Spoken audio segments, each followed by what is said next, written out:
అలసిన వానికి ఓరడించు మాటలు. సహోదరుడు భక్తి సింగ్ గారి పరిచర్య నుండి సేకరించిన అనుదిన ధ్యానములు. జూన్ 9. తరువాత ఆయన అనగా యేసుక్రీస్తు యాకోబునకు కనబడెను. 1 కొరింథీ 15:7. ప్రభు పునరుద్ధరణ తర్వాత 7వ పర్యాయము యాకోబునకు కనబడెను. ప్రధాన అపోస్తలులలో యాకోబు ఒకడు. మరియు అపోస్తలుల కార్యములలో మనం చదివినట్లు ఏదైనాను అనుమానం వచ్చిన యెడల ఇతరులు అతనిని అడిగేవారు. పేతురు దూతచే చెరసాల నుండి విడుదల పొందిన తర్వాత మార్కు అను మారుపేరు గల యోహాను తల్లి అయిన మరియ ఇంటికి వచ్చి తలుపు తట్టుచుండెను. తలుపు తెరిచిన తర్వాత విశ్వాసులు అతనిని చూసి ఆశ్చర్యపడిరి.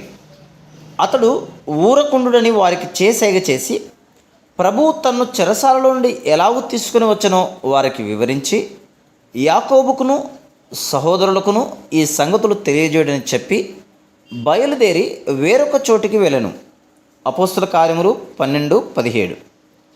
అపోస్తుల కార్యములు 15:13లో యాకోబును గురించి ఇంకను ఇట్లు చదువుదుము. వారు చాలించిన తర్వాత యాకోబు ఇట్లనెను, సహోదరులారా, నా మాట ఆలకించుడి. దేవుని వాక్యములో పేర్కొనబడిన పై 2 సందర్భములను బట్టి ఏ విషయములోనైనాను సలహా కావలసి వచ్చినప్పుడు, తుది నిర్ణయం చేయవలసి వచ్చినప్పుడు యాకోబును సంప్రదించేవారు. భవిష్యత్తులో ఎదుర్కొనవలసిన ఈ గొప్పదైన ఆత్మీయ బాధ్యత కొరకు సిద్ధపరుచుట కొరకే ప్రభువు అతనికి ప్రత్యక్షమయ్యను. దేవుని ఇంటిలో అధికమైన బాధ్యత వహించు వారికి ప్రభువు అధికమైన శక్తిని, కృపను అనుగ్రహించును. చాలామంది విశ్వాసులు ఏదో కొంత పొందవలనని దేవుని ఇంటికి వెళదరు. వారు వర్తమానం గురించి, పాటల గురించి పట్టింపు కలిగిందురు. కానీ దేవుని ఇంటి నిర్మాణం కొరకు తాము ఏ విధంగా పాలిభాగం పొందవలనో కనుగొనరు. ఇతరులకు సేవ చేయట్లో, సహాయపడటంలో మనం ఎంత ఇష్టపడదుమో, సంఘము నిర్మించబడుటకు, సువార్త వ్యాపింపజేయట్లో, ఆయన మహిమార్థమై భారభరితమైన బరువులు మోయుటకు అంగీకరించదమో అంత అధికంగా మనం ఆయన పునరుద్ధాన శక్తిని అనుభవించదము.